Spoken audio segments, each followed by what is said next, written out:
ജീവനക്കാർക്ക് RSS പ്രവർത്തനങ്ങളിലും പരിപാടികളിലും പങ്കെടുക്കാൻ അനുമതി നൽകുന്നതോടെ മോദി സർക്കാർ നീക്കിയത് 58 വർഷം പഴക്കമുള്ള വിലക്ക്.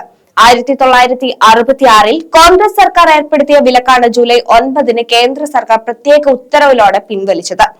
അടൽ ബിഹാരി വാജ്പേയിയുടെ നേതൃത്വത്തിൽ BJP ആദ്യം അധികാരത്തിൽ വന്നപ്പോഴും നരേന്ദ്രമോദി 2 തവണ പ്രധാനമന്ത്രിയായപ്പോഴും നീക്കാതിരുന്ന വിലക്കാണ് ഇപ്പോൾ നീക്കിയിരിക്കുന്നത്.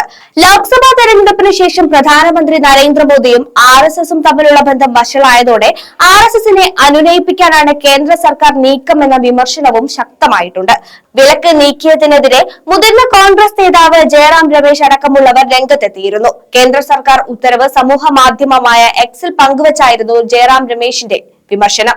ലോക്സഭാ തെരഞ്ഞെടുപ്പിന് ശേഷം പ്രധാനമന്ത്രി നരേന്ദ്രമോദിയും RSSും തമ്മിലുള്ള ബന്ധം വഷളായെന്നും ഈ ഘട്ടത്തിലാണ് കേന്ദ്രത്തിന്റെ പുതിയ നീക്കമെന്നും അദ്ദേഹം ചൂണ്ടിക്കാട്ടി. വാജ്പേയി പ്രധാനമന്ത്രിയായിരുന്ന കാലത്ത് പോലും ഉണ്ടായിരുന്ന നിരോധനമാണ് 58 വർഷത്തിന് ശേഷം നരേന്ദ്രമോദി നീക്കിയിരിക്കുന്നത്.